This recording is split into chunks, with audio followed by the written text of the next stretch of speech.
నమస్తే రమగారు. నమస్తే జయ. రమగారు, చందమామ కథ ఒకటి చెప్పుకుందామండి. మాచిరాజు కామేశ్వరరావు గారి కథలు చెప్తున్నాను. అవునవును. ఓ కథ చెప్తాం భారతి. పూర్వం అంట ఒక పల్లెటూరులో పార్వతమ్మ అని ఒక ముసలావిడ ఉండేది. పార్వతమ్మ. కుటుంబం లేదు ఆవిడకి.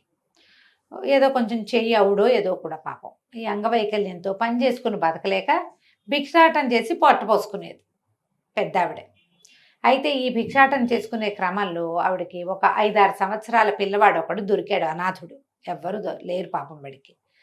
ఆ పిల్లాడి పేరు అనంత్. ఆ అనంతుడిని చేరదీసింది, తనతో పాటు తిప్పుకునేది.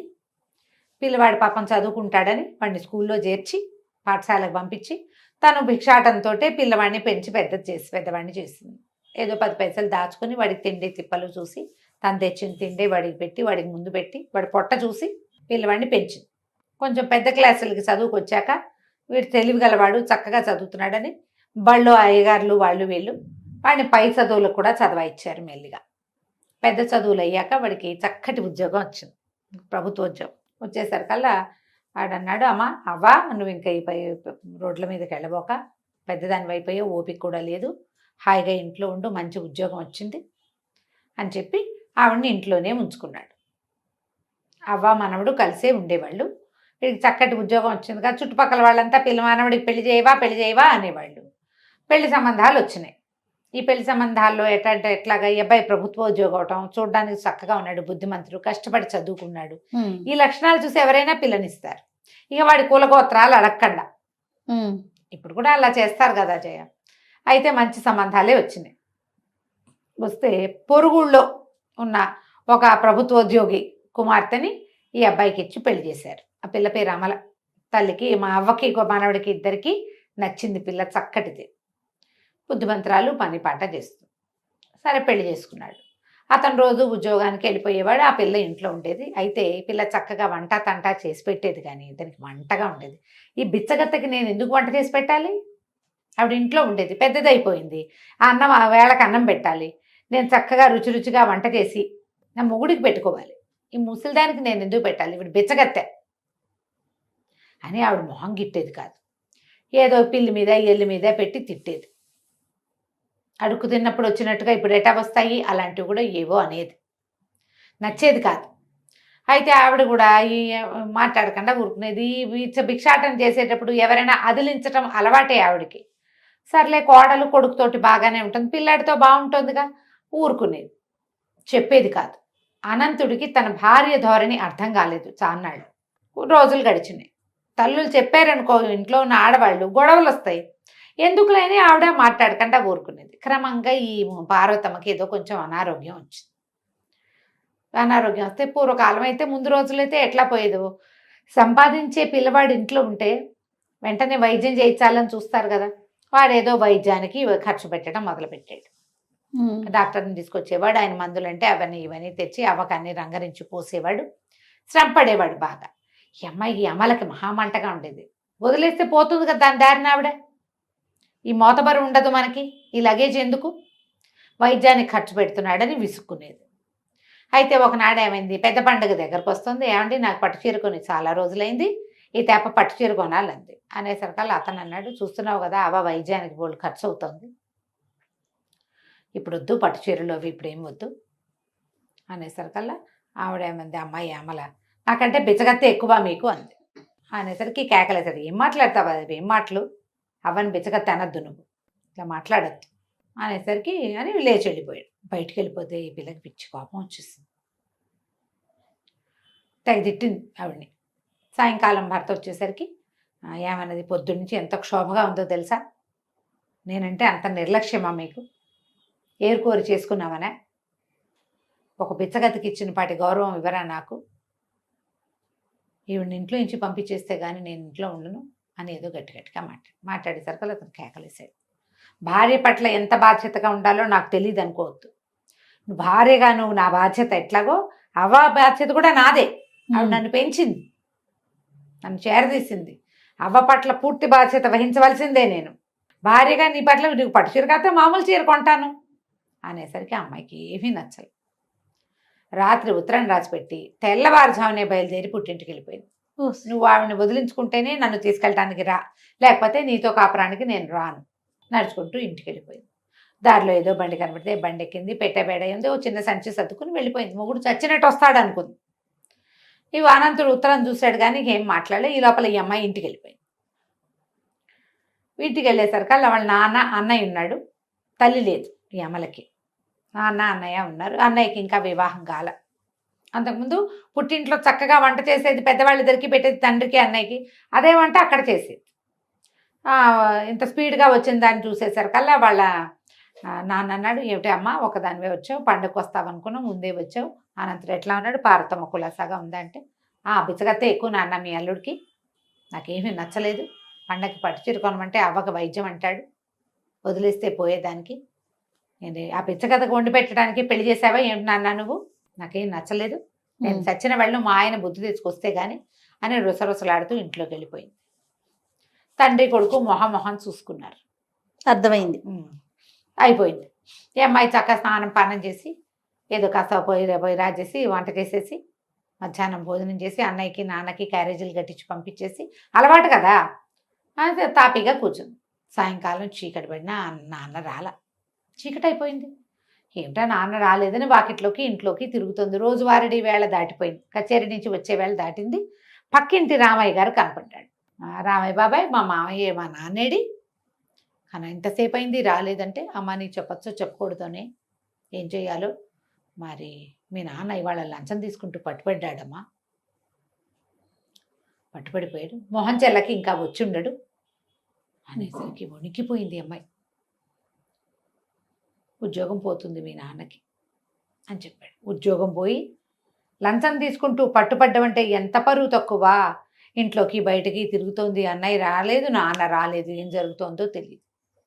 వాకిట్లో కూర్చుంది చాలాసేపు. ఇంతలో పెరట్లో ఏదో అలికిడయ్యి గబగబా పెరట్లోకి వస్తే వాళ్ళ నాన్న ఏదో కాగితం రాసి కాగితాన్ని నూతిగట్టు మీద పెట్టి ఎక్కడికో వెళ్ళిపోతూ కనపడ్డాడు. పరిగెత్తుకుంటూ వెళ్ళింది. నాన్న ఉండు నాన్న అని ఆ కాగితం పట్టుకొచ్చింది. నేను ఎవరికి మొహం చూపించలేను, మరణించడానికి వెళ్ళిపోతున్నానని కాగితంలో ఉంటే ఈ అమ్మాయి తండ్రిని పట్టుకుని వాళ్ళ ఏడ్చింది. అయ్యో నాన్న, ఇంత పని చేస్తావా, ఏదో పొరపాటు అయ్యింది, ఇంత పని చేస్తే అంటే అమ్మ ఉద్యోగం పోతుంది అన్నాడు. పోతే అన్నయ్య లేడు, అన్నయ్యది బాధ్యత కాదు, అన్నయ్య ఉన్నాడు, అన్నయ్యకి ఉద్యోగం ఉంది, తండ్రిని చూడాల్సిన బాధ్యత లేదా అన్నయ్యకి? తండ్రిగా తన బాధ్యత, కొడుకుగా తన బాధ్యత నిర్వహించడా? వింటూ ముందుగానిలే నాన్న, పోతే పోయింది ఉద్యోగం, పోయినా సరే నీ కొడుకున్నాడు, కొడుకుదే కదా నీ బాధ్యత, మమ్మల్ని వదిలిపెట్టి ఇట్లా అన్యాయం చేయక నాన్న అని కావలించుకుని ఏడ్చింది. అన్నయ్య లోపలికి వచ్చాడు. బాధ్యత సంగతి సరే, నాన్న చూడు ఇంత పని చేశాడు, లంచం తీసుకున్నాడు, పట్టుబడ్డాడు, పరువు పోయింది, అసహ్యం వేయట్లేదు నీకు నాన్న అంటే అన్నాడు. అంటే అసహ్యం ఎట్లా వేస్తుంది, నాన్న వల్ల ఏదో పొరపాటు అయింది, తండ్రిగా నా గౌరవం వీసం ఎత్తు తగ్గల, అమ్మ చనిపోతే మన ఇద్దరిని పెంచి పెద్ద చేశాడు, నాకు పెళ్లి చేశాడు, రేపు నీకు పెళ్లి చేయబోతాడు, ఇల్లు బాకిలి ఏర్పరిచాడు, ఇంకేంటి నాన్న ఏదో వల్ల ఏదో పొరపాటు అయింది, నాన్నని ఎందుకు అసహించుకుంటాం మనం అన్నది. సరే, సంఘంలో పరమ తప్పుగా భావించే లంచం తీసుకుంటున్న నాన్నేమో నీకు అసహ్యంగా లేడు, కొడుగ్గా నేను బాధ్యత వహించాలంటున్నావు, మరి అవకరంతో పొట్టపోసుకునే దారి లేక భిక్షాటం చేసిన పార్వతమ్మ అంటే నీకు అసహ్యం, ఆవిడికి రోడ్డు మీదకి దొరికి, నేను సొంత పిల్లల్ని చూశాడు నాన్న గొప్ప నీకు, రోడ్డు మీద దొరికిన అనంతుణ్ణి ఆవిడ పెద్ద చేసి వాడికి ఒక ఉద్యోగం, వాడి జీవితం ఏర్పరిచి వాడికి ఒక పెళ్లి చేసి వాడి పెళ్ళాన్ని చీత్కరిస్తున్నా నోరు మూసుకుని వాళ్ళ ఇంట్లోనే ఉంటున్న పార్వతమ్మకేమో ఏ విలువ లేదు, ఆవిడంటే నీకు అసహ్యం, ఆవిడ బిచ్చగత్తె, కాలు చెయ్యి అన్నీ ఉన్న నాన్న లంచం తీసుకోవచ్చు, లంచగొండ ఎక్కువ బిచ్చగాడు ఎక్కువ అంటే ఎవరిది ఎక్కువ తప్పు, బిచ్చగాడిది తప్పు కాదు, అంతేగా, వాడికి వేరే చారలేదు, లంచగొండి తప్పు అనేసరికలు అమ్మాయి వెంటనే గటక్కమని అంది లోపల. నిజం కదా, నాన్న బాధ్యతగా పెంచాడంటే నాన్నకి పుట్టాం కాబట్టి నాన్నది బాధ్యత, పరాయి బిడ్డ ఎవరో రోడ్డు మీద దొరికిన పిల్లవాడిని 6 ఏళ్ల వాడిని చేరదీసి నాకే బరువు, నీకు నేనెక్కడ పెడతానని ప్రపంచమంతా తోసేసిన వాడిని దగ్గర పెట్టుకుని వాడిని ప్రయోజకుడిని చేస్తే నేను తప్పు చేశాననిపించింది. అప్పుడు అందే, అన్నయ్య నన్ను క్షమించు, నేను తొందరపడ్డాను, మీరు అన్నీ ఆలోచించి నాకు పెళ్లి చేసిన నేను అమ్మమ్మని అవ్వని ఇట్లా తక్కువ చేశాను, నాన్నకు ఉద్యోగం పోతుందో ఏమిటో అన్నయ్య, పాపం కాస్త నాన్న సంగతి జాగ్రత్తగా చూసుకుంటావా, నేను మా ఇంటికి వెళ్ళిపోతాను. అన్నయ్య నవ్వాడు. నాన్న ఉద్యోగం పోలేదు, ఆయన లంచం లంచం తీసుకోలేదమ్మా. నీకు అర్థమయ్యేలా మేము ఎన్ని మాటలతో చెప్పినా నీకు అర్థం కాదు. మేము చెప్పితే సిచ్యువేషన్ వస్తే కానీ నీకు తెలియదు కదా. నీ నెత్తి మీదకి వస్తే నీకు అర్థమైంది. పక్కింటి రామయ్య బాబాయ్ మేము కలిసి నాటకం ఆడాం. నాన్న ఉద్యోగం పోలేదు. నీ మొగుడు లంచగొండు కాదు, బుద్ధిమంతుడు. మన నాన్న మేము కూడా అంతేనమ్మా. మనుషులు ఎలా ఉండాలి, పరిస్థితులను బట్టి అవతల వాళ్ళకి మర్యాద ఇవ్వాలి. నీకు వాకిట్లో వచ్చిన బిచ్చగత్తె వేరు, వాళ్ళని కూడా మనం చీత్కరించకూడదు. వాళ్ళ గతి గడుకుపోయి వచ్చారు, ఇస్తే పెడితే పెట్టు, లేకపోతే చీత్కరించకూడదు. మనం తప్పు. మనలాంటి మనుషులే వాళ్ళు కూడాను. ఉంటే పెట్టు, లేకపోతే పైకి వెళ్ళిన ఆయన అని చెప్తే సరిపోతుంది. పెంచిన అమ్మాని ఇట్లా అనొచ్చా ముసలిదాన్ని పాపం అనేసరికి ఒక అమ్మాయి బట్టలు సర్దుకుని చిన్న మూట తెచ్చిందిగా, ఆరేసిన బట్టలు మూటలో సర్దుకుని నేను మా ఇంటికి వెళ్ళిపోతున్నానని వెళ్ళిపోయింది. కథ కంచికి మనం ఇంటికి. చాలా బాగుంది రమ్మగారు. చిన్న కథ అయినా ఎంత బాగుంది. చాలా చాలా బాగుంది. కొడుకు బాధ్యత అంతే. నమస్తే. నమస్తే జయ. నమస్తే రమ్మగారు. నమస్తే జయ. రమ్మగారు, అప్పు ఇచ్చేటప్పుడు లేదా పుచ్చుకునేటప్పుడు సంతకాలని, సాక్ష్యాలని రకరకాల హడావుడి చేస్తూ ఉంటాం. అలా చేసినా కూడా మోసం చేస్తారు, మోసపోతూ ఉంటాం కదా. ఇప్పుడైతే ఇంకా లేటెస్ట్ టెక్నాలజీ, స్టాంప్ పేపర్లని, రిజిస్ట్రేషన్ అని, ఇంకొక సాక్షి అనేసి. ఇదివరకు రోజుల్లో ఎలా ఉండేదండి? ఇలాంటి మోసాలు జరుగుతూ ఉండేవా? ఇలా సాక్ష్యాలు కూడా ఉండేవా రమ్మగారు? సాక్షి ఉండాలి కదా, ఎవరో ఒకళ్ళు మధ్యవర్తులు. మధ్యవర్తులు మధ్యలో ఒకళ్ళు ఉండి ఒకళ్ళు అప్పు ఇచ్చేవాడు, ఒకళ్ళు తీసుకునేవాడు. ఒక కాగితం రాయించుకోవటము, లేకపోతే ఫలానా వాళ్ళు ఊళ్ళో ఉన్న పెద్ద మనుషులు ఎవరో మధ్యవర్తిగా ఉండటము, మున్సబ్ గారు కరణం గారు ఎవరైనా మధ్యలో ఉండి ఇప్పించటము. వాళ్ళ మాట నడవాలి కదా, అలా ఉండేది. అయితే అన్ని చోట్ల అలా ఉండదు కదా. ఏదో మనం తెలుసు కదా అని 10, 20, 25 చేబదుళ్ళు ఇవ్వటం అలా చేసేవాళ్ళు ఇదివరకు. ఇచ్చిన వాడు వెనక్కి తిరిగిస్తాడు, ఇవ్వని వాడు ఎగ్గొట్టేవాడు ఎగ్గొట్టేస్తూనే ఉంటారు. అలా అదొక పద్ధతి, అదొక పందా మనుషులది. ఇలాంటి దాని మీద ఒక కథ చెప్తాం. పూర్వం ఒక పల్లెటూళ్ళలో నారాయణ శెట్టి గారని ఒక వ్యాపారస్తుడు ఉండేవాడు. ఓ రోజు ఆయన కొంచెం వర్షాకాలం ఎక్కడికో నడిచి వెళ్తున్నాడు. అప్పట్లో అంతా నడకలే కదా. అవును. వెళ్తుంటే ఆయనకు కోటయ్య అని ఒక రైతు కనపడ్డాడు. కనపడేసరికల్లా ఏదో పిచ్చాపాటి మాట్లాడుకున్నారు. ఆ కోటయ్య ఏమన్నాడంటే, బాబు వానాకాలం వచ్చేసింది, ఇల్లంతా కురిసిపోతుంది, రూపాయి లేదు, చాలా కష్టాల్లో ఉన్నాను, ఇల్లు కప్పించుకోవాలి మొదట, తర్వాత ఏమో ఇల్లు కప్పటంతో పాటుగా కొంచెం వ్యవసాయానికి కొద్దిగా పెట్టుబడి కూడా కావాలి అని చెప్పి ఒక 200 ఇప్పించండి, వీళ్ళు వెంబడి తీర్చుకుంటాను అన్నాడు. అనేసరికి ఈ నారాయణ శెట్టి గారు కొంచెం మెతకవాడు. సరే, ఆ దారిలో నడుస్తూ ఏమన్నాడు, అలాగేలే కోటయ్య, ఎప్పుడు చెల్లేయగలవు చూసుకుని చెప్పన్నాడు. చూస్తుంటే, ఏముంది బాబు, ఈ వ్యవహారం అంతా తెమిలి ఇల్లు కప్పేసుకుంటాము, పొలం పంట వేస్తాను, పంట వచ్చాక మీ డబ్బు మీకు ఇవ్వనా పువ్వుల్లో పెట్టి అన్నాడు. అనేసరికల్లా ఇప్పుడు దారే పోతున్నారు ఇద్దరు ఒక దారిలో. అక్కడ ఎవరుంటారు మధ్యవర్తులు? కాగితాలు రాసుకోవడానికి నువ్వు వాళ్ళ ఇంటికో వాళ్ళు మీ ఇంటికో వస్తే ఏదో కాగితము ఒక వ్యవహారము. రోడ్డు మీద నడిచి వెళ్ళేటప్పుడు కదా ఈయన ఏం చేశాడు, 2 నోట్ల కట్టలోంచి 200 రూపాయలు తీసి కోటయ్య చేతిలో పెట్టాడు. నోట్లు వచ్చినాయి ఈ కథ నాటికి. పని చేసుకో, వీళ్ళు వెంబడి తీర్చేసేయి, వడ్డీ ఏం వద్దులే అని చెప్పాడు. వడ్డీ వద్దులే అని చెప్పిన వాడు ఎంత మంచివాడు మరి. సరే, పని అయిపోయింది, వర్షాకాలం పోయింది, తర్వాత కోటయ్య పనులు అయిపోయినాయి. 2 సంవత్సరాలు గడిచినాయి. గడిచేసరికల్లా ఈయన చూస్తున్నాడు, ఎప్పుడో ఇస్తాడని.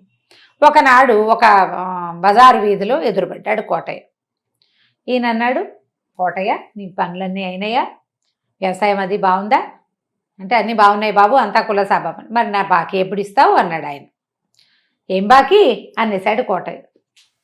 అదేమిటి, నేను నీకు 200 ఇస్తుంది కదా నీ ఇల్లు అవి కప్పించుకోవడానికంటే, మీరు ఇల్లు నా ఇల్లు కప్పించుకోవడానికి మీరు ఇవ్వటం ఏమిటండి, మీరైతే నాకేమి ఇవ్వలా, ఒకవేళ కాగితం ఏదైనా రాసుంటే పంపించండి చెల్లుబాటు చేస్తా అనేసరికి ఆయన శెట్టి గారు ఉన్నాడు, అబ్బాయి మన ఇద్దరం కాగితం ఎక్కడ రాసుకున్నాము, ఆ వాళ్ళు ఎక్కడికో వెళ్తూ కదా మనం మాట్లాడుకున్నాం, నువ్వు అడిగితే నేను జేబులోంచి తీసిస్తాను కాదు నీకు అన్నాడు. అనేసరికి ఏమంటే కాగితాలు లేకుండా ఈ రోజులో ఎవరైనా ఇస్తారండి, మీరు నోటి మాటగా ఇచ్చానని చెప్తున్నారా, పైగా మీరు వ్యాపారస్తులు, అంతెలివి తక్కువగా మీరు నాకు ఇచ్చానని చెప్పడం ఏంటండి, అసలు నేను మీ దగ్గర రూపాయి తీసుకోలేదు, మీరు ఇవ్వాల్సిన అవసరం ఏముంది అన్నాడు. అది పైగా ఇద్దరు ఆయన నిదానంగా మాట్లాడుతున్నాడు, వీడు ఇవ్వదలుచుకోలేదుగా, అది ఆటన గట్టిగా అదురుగా మాట్లాడేశాడు. చుట్టుపక్కల జనం చేరారు.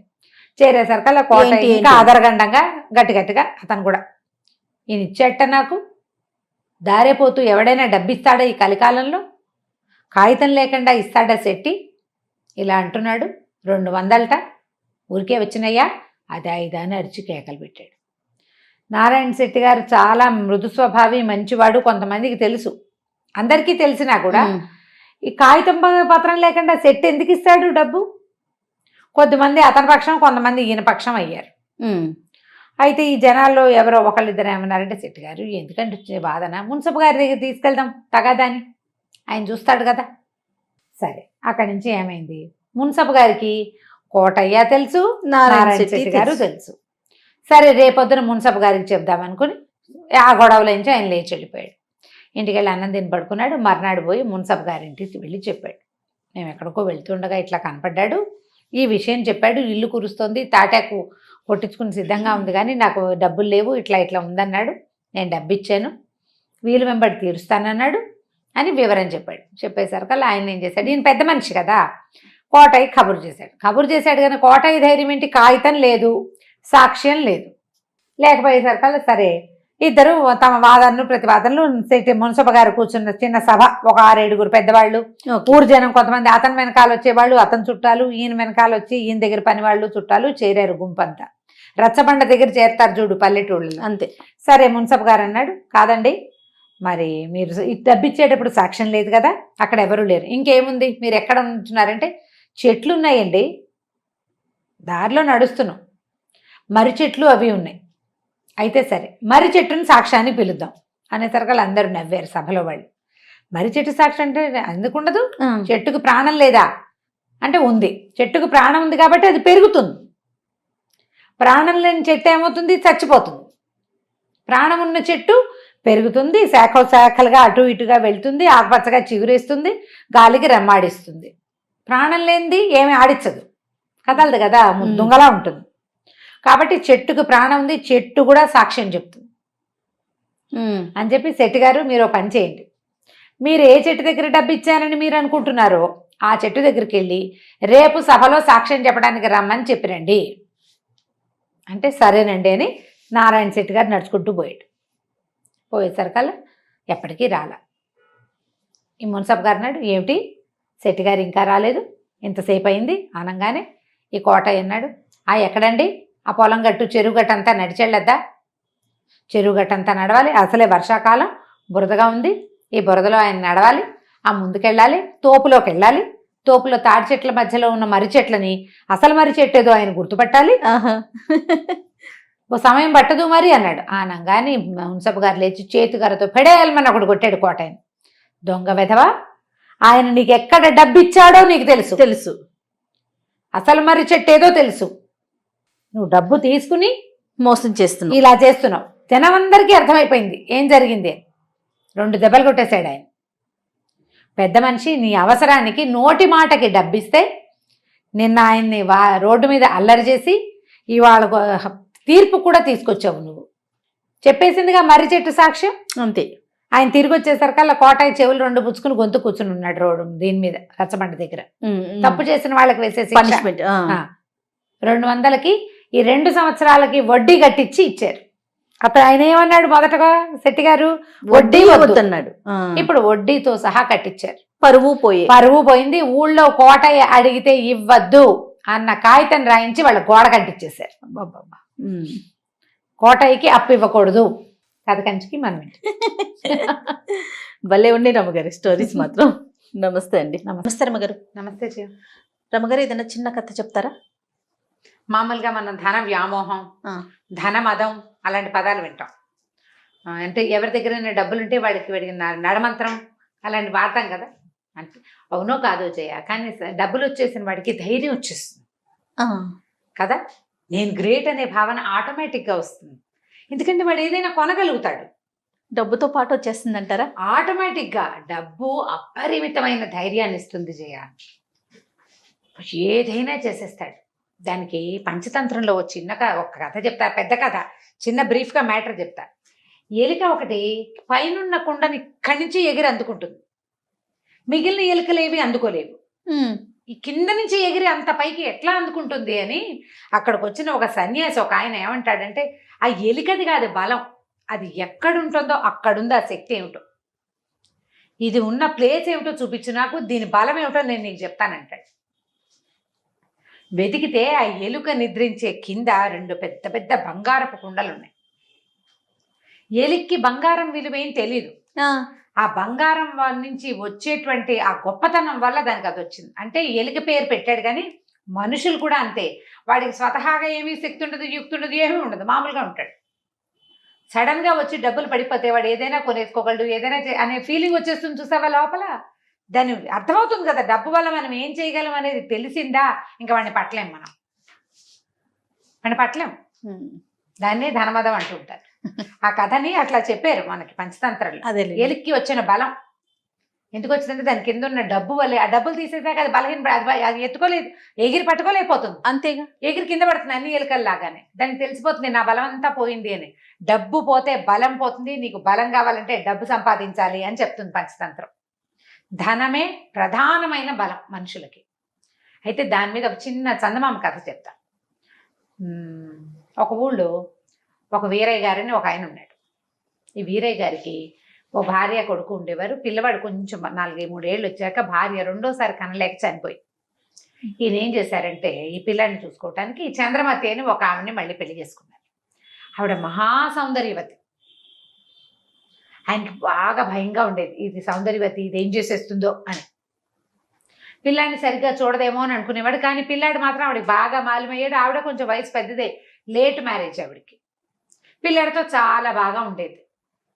పిల్లాడు పిన్ని కలిసి ఉండేవాళ్ళు, కానీ ఈయనకి భార్య మీద అనుమానంగా ఉండేది. ఇది అందగత్త, ఏం చేస్తుందో. అక్కడి నుంచి ఆస్తి అంతా దీనికి అప్పచెప్తే ఇదేం కొంప ముంచుతుందేమో అలా అనిపించి ఏం చేసేవాడు, ఆలోచించుకుని నేను పెద్దవాడిని, నాకు ఏదైనా ముంచుకొస్తే చాలా కష్టమని ఆస్తులు గీస్తులు అన్నీ అమ్మేసుకుని బంగారం రూపంలో ఏర్పరచుకున్నాడు. అన్ని బంగారు నాణేలుగా ఏర్పరచుకున్నాడు. మామూలుగా ఏదో తినడానికి ఉండడానికి ఇల్లు వాకిలు ఏవో ఉన్నాయి. ఏం చేశాడు, ఆ బంగారం దాచిన డబ్బంతా, ఈ బంగారాన్ని అంతా 2 పెద్ద పెద్ద బిందెల్లో నింపి తనకి ఇంట్లో ఒక సుబ్బయ్య అని ఒక పనివాడు ఉండేవాడు. ఆ సుబ్బయ్యని వెంబడి పెట్టుకుని, ఒరే నన్ను కూడా ఎత్తు పెంచావు, నువ్వు ముసలాడివి, నాకంటే అంటే సుబ్బయ్య ఇతనికంటే పెద్దవాడు, తన్ని కూడా ఎత్తుకున్నవాడు అనమాట. నా కొడుక్కి అందజేయాలిరా ఇది ఎలాగైనా, నా పెళ్ళాం మంచిది కాదంటే మంచిదే బాబు అన్నా కూడా ఒప్పుకోకుండా ఏం చేశాడు, దూరంగా ఉన్న ఒక దిబ్బలో పాతి పెట్టాడు. అది ఈ సుబ్బయ్యకి తెలుసు. సుబ్బయ్యకి చెప్పాడు, నా పిల్లాడికి చూపించు ఈయనది. పిల్లాడు కొంచెం పెద్ద అయ్యి వాడి బుద్ధిమంతుడు అయ్యాక కొన్నాళ్ళు ఇలాగే గడిచింది. పిల్లాడిని ఎక్కడికో చదువుకు పంపించాక పిల్లాడు కాస్త 16-18 ఏళ్ళ వాడు అయ్యాడు. సడన్గా ఈ వీరయ్య గారు కాస్త పోయాడు. పోయేసరికల్లా మరి ఇంకేం చేస్తారు, పిల్లాడు వచ్చి ఇల్లు వాకిలు చూసుకోవాలిగా. ఇది రెండో ఆవిడ చంద్రమతి కూడా 2-3 పిల్లలు కలిగారు. పిల్లలు అన్నయ్య బాగానే ఉండేవాళ్ళు. ఇంటికి వచ్చి చూసుకుంటే ఇంట్లో ఏమీ లేవు, ఏదో ఇల్లు వాకిలి ఉన్నాయి. సంపాదించే తండ్రేమో చచ్చిపోయాడు. మనకు అంతకుముందు ఉన్న ఆస్తి స్వాస్తి ఏమీ లేవు. ఇప్పుడు ఏదో ఉన్న 10 రూపాయలతో 4 రోజులు గడిచాయి. తర్వాత ఇంకా డబ్బు అవసరం. డబ్బుల కోసం ఆలోచించుకుంటే తల్లి ఏమని చెప్పిందంటే, నాయన మీ నాన్న మనకు అక్కడ పొలం ఇక్కడ స్థలం అన్నీ అమ్మేశాడురా, అమ్మేసి బంగారపు కాసులుగా మార్చాడు. వాటి ఎక్కడో దాచిపెట్టి ఉంటాడు. ఇల్లంతా వెతికారు తల్లి కొడుకు కలిసి, అన్ని పక్కల ఎక్కడైనా తవ్వి పూడ్చిన ఇవి ఉన్నాయేమో, వీళ్ళకి ఎక్కడా దొరకల. ఒకవేళ ఇంకా ఎక్కడైనా మన పాత పొలాల్లో ఎక్కడైనా పొలంలో కానీ పూడ్చాడేమో, సుబ్బయ్యని అడిగితే తెలుస్తుందని. అక్కడి నుంచి వీడు ఏం చేశాడు, ఈ కుర్రాడు, వాడి పేరు చంద్రం. ఆ చంద్రము ఈ సుబ్బయ్యని, బాబాయ్ మా నాన్నను కూడా ఎత్తు పెంచావు నువ్వు, మా సంగతి నీకు తెలియంది కాదు. మా నాన్న ఏం చేశాడో తెలియదు, గరువు మీద పొలం అమ్మేశాడు, పక్క ఊళ్ళో ఉన్న ఇళ్ల స్థలాలు అమ్మేశాడు, గొడ్లు అమ్మేశాడు, బళ్ళు అమ్మేశాడు, అమ్మేసిందంతా ఏం చేశాడు అని అడిగితే, బంగారు కాసులు చేశాడు రా మీ నాన్న అన్నాడు. ఎక్కడ పెట్టాడు బాబాయ్ అన్నాడు. ఫలానా ఒక చోట పొలంలో పెట్టాడు రా, నీకు తెలుసా బాబాయ్ అన్నాడు. తెలుసురా అన్నాడు. అయితే నాకు చూపిస్తావు బాబాయ్, చూడు ఎంత కష్టపడుతున్నామో అని బతిమలాడాడు. అలాగే నీకు చూపించమని మీ నాన్న చెప్పాడు అన్నాడు. సుబ్బయ్య చంద్రము ఇద్దరు బయలుదేరారు. ఇద్దరు బయలుదేరాక కొంత దూరం బాగా పొలాల్లోకి వెళ్ళారు. నిర్మానుష్యంగా అయిపోయింది. సడన్గా ఈ సుబ్బయ్య అక్కడ దాకా వెళ్ళాక ఒక రకంగా లాగుతున్నట్టుగా, ఎవరో పిలుస్తున్నట్టుగా ఈ కుర్రాన్ని వదిలేసి గబగబా నడుచుకుంటూ వెళ్ళిపోయి ఓ చోట నిలబడి, ఏంటి నీకు అంత ఆశ, డబ్బులు కావాలా నీ బతుక్కి, నీ మొహం చూసుకున్నావా ఎప్పుడైనా అద్దంలో అని కుర్రాన్ని తిట్టడం మొదలుపెట్టాడు. వీడు నిర్ఘాంతపడి ఏమిటి ఇప్పటిదాకా బాగానే ఉన్నాడు బాబాయ్, ఉండి ఉండి బాబాయ్కి ఏమొచ్చిందో వీడికి అర్థం కాలేదు. అదేమిటి బాబాయ్ అంత మాట అన్నావంటే, లేకపోతే నీకు ఇంత డబ్బాస్ ఎందుకు, ఎలాగోలాగా బతుకు, అసలు ఆ డబ్బంతా ఎక్కడుందో నాకు ఒక్కడికే తెలుసు. డబ్బు ఎక్కడుందో తెలిసిన వాడికే అది అనుభవించే యోగ్యత ఉంటుంది. నువ్వెవడివి మధ్యలో? నువ్వు పెట్టలేదు, నీకు నీకు తెలీదు. నువ్వు పెట్టండి, నీకు తెలియంది నీకెందుకు కావాలి? ఇంకా నీకు అక్కర్లేదు, నేను నీకు చచ్చినా చూపించను. ఆ డబ్బులు నావి, అవి ఎక్కడున్నాయో నాకే తెలుసు అన్నాడు. అనేసరికి కూరాడికి ఏడుపు వచ్చేసింది. ఏం చేయాలో తెలియలే. అక్కడి నుంచి బాబాయ్ ఇంటికి వెళ్దాను రా బాబాయ్, పిన్ చూస్తుంది బాబాయ్, మా అమ్మ అదంటుంది బాబాయ్ అని బతిలాడి ఇంటికి తీసుకుపోయాడు. తీరా ఈ స్థలాలు దాటి ముందుకెళ్ళంగానే బాబాయ్ మామూలుగా అయిపోయాడు. ఏంట్రా బాబు మొహం అలా ఉంది, చేతిలో మొహం కడుక్కొని మొహం కూడా కరిగించాడు పిల్లడికి. జామకాయలు కోసిపెట్టాడు, తిందామా అన్నాడు. బాగానే ఉన్నాడు. ఇంటికి వెళ్ళాక మామూలుగానే పనిచేస్తున్నాడు, మామూలుగానే ఉన్నాడు. మళ్ళీ ఇంకో రోజు తీసుకెళ్ళాడు. ఆ రెండో రోజు అలాగే తిరగబెట్టి తిట్టిపోసాడు వీడిని, కొట్టబోయాడు కూడాను. అర్థం కాల. అమ్మకి చెప్పాడు, ఎక్కడుందో తెలుసు, ఇంట్లో ఉన్నంతసేపు చూపిస్తానంటాడు, ఎక్కడికో తీసుకెళ్తాడు, తీసుకెళ్ళాక చూపించడు, పైగా తిట్టిపోస్తున్నాడు. ఆయన సరకలు ఇవ్వండి నాయన, ఏదో విశేషం ఉందిరా ఇందులో, మనకు అర్థం కావటం లేదు. మీ నాన్నకి ఫ్రెండ్ ఒక ఆయన, తెలుగు పండితుడు ఒక ఆయన ఉన్నాడు ఆ ఊళ్ళో. నాన్నకి ఫ్రెండ్ కదా, రామశర్మ ఏదో ఆయన పేరు, బ్రాహ్మణ అయినా ఆయన దగ్గరికి వెళ్ళు, ఏమైనా ఐడియా చెప్తాడేమో అంటే వీడు పోయి ఆ రామశర్మ గారి దగ్గరికి వెళ్ళాడు. చంద్రం, ఇలాగా పంతులు గారు మా నాన్న ఎక్కడో పెట్టాడండి, సుబ్బయ్య బాబాయ్కి తెలుసు, నన్ను అక్కడ దాకా తీసుకెళ్లేసరికి తిరగబడిపోతున్నాడు, ప్రతిసారి ఎక్కడికి తీసుకెళ్తున్నా అంటే ప్రతిసారి ఒకే వైపుకి తీసుకెళ్తున్నాడు. 3 సార్లు వెళ్ళారు, అప్పటికి 3 సార్లు ఇదే జరిగింది. ఆయన సర్కల్ ఆయన నవ్వాడు. ఓ పంచే, ఈసారి తీసుకెళ్ళి మళ్ళీ, అయితే ఎక్కడ నిలబడి నిన్ను తిడుతున్నాడో అక్కడ ఒక గుర్తు పెట్టుకురా, అతను నిలబడ్డ చోటే పెట్టాలి నువ్వు దాన్ని, ఇంటికి వచ్చేసాక అప్పుడు మళ్ళీ వెళ్దువుగా నువ్వు అన్నాడు. అనేసరికి సరే అన్నాడు. మళ్ళీ బాబాయ్ డబ్బులు ఎక్కడన్నాయో చూసి తెచ్చుకుందాని రావా అని తీసుకెళ్ళేసరికి వాడు అరిచి తిట్టిపోసాడు ఆ బాబాయ్ వీడిని. మళ్ళీ అక్కడ వీడేం చేశాడు, వెళ్ళేటప్పుడే ఒక చిన్న కర్ర పొల్ల తీసుకెళ్ళాడు ఇంటి దగ్గర నుంచి. తమ పేరు చెక్కి ఉన్న పొల్ల ఒకటి పట్టుకెళ్ళాడు, ఒక దీని లాంటి వాసాల లాంటిది. ఆ వాసాన్ని అక్కడ పాతి పెట్టేసి బాబాయిని తెచ్చేసాడు ఇంటికి. తెచ్చాక ఆ రామ్ శర్మ గారి వెంట పెట్టుకుని తీసుకెళ్తే ఈ ఎక్కడైతే సుబ్బయ్య నుంచున్నాడో అక్కడ తవ్వితే 2 బిందెల బంగారపు బిళ్ళలు దొరికినాయి. అందులో వీళ్ళ నాన్న రాసిన ఉత్తరం కూడా ఉంది, ఈ సొమ్ము నా కొడుకు కుమారుడైన చంద్రానికి చెందాలి అని. ఇదేంటండి పంతులు గారు విశేష విచిత్రం, ఆ బాబాయ్ చాలా మంచివాడు, ఇంటి దగ్గర మా ఇంట్లో పనిచేస్తున్నాడు కూడా, ఇంటి దగ్గర ఉన్నప్పుడు వెళ్దాం నాయన అంటాడు, ఇక్కడికి రాగానే లేకపోతాడు అంటే అదేరా నాయన ధనమదము, అక్కడికి వచ్చేసరికి ధనం అట్లా ఆశ పుట్టిచ్చేస్తుంది, అట్లా పాడు చేస్తుంది, వాడు ఎంత మంచివాడు, ఇది దాటేసరికి మళ్ళీ మారిపోతాడు, ఆ కాస్త తప్పేసరికి మారిపోతున్నాడు, లక్షణంగా ఇంటికి పట్టుకెళ్ళి వాడుకో, మీ నాన్న నీకోసమే దాచిపెట్టాడు, ఉత్తరం కూడా రాశాడంటే ఆ 2 బిందెలు మోసుకుని ఆ సుబ్బయ్య కూడా 10 రూపాయలు ఇచ్చి అందులో ఇచ్చి మళ్ళీ ఇల్లు వాకిళ్ళు సంపాదించుకుని పిల్లాడు వ్యాపారం చేసుకుని సుఖంగా ఉన్నాడు. అదే ధనబలం, అదే డబ్బులుంటే దన్ను అంతే డబ్బును. అందుకే అదే చెప్తారు, యస్యాస్తి విత్తం నరహ కులీనహ అని చెప్తారు. వాడి దగ్గర డబ్బు ఉందో వాడే గొప్పవాడు, వాడే గ్రేట్, వాడు ఆటోమేటిక్గా గ్రేట్ అయిపోతాడు. గ్రేట్నెస్ ఉన్నా లేకపోయినా తనకి తను ఉన్నట్టు ఫీల్ అవుతాడు. అది ఉంటే చాలు, డబ్బు అంత పనిచేస్తుంది. కాబట్టి సంపాదించాలి, అది ఖచ్చితంగా సంపాదించాలి, అలానే నిల్వ చేసుకోవాలి, సేవ్ చేయాలి. అదే రైట్ రమ్య గారు, నమస్తే అండి. నమస్తే జయ.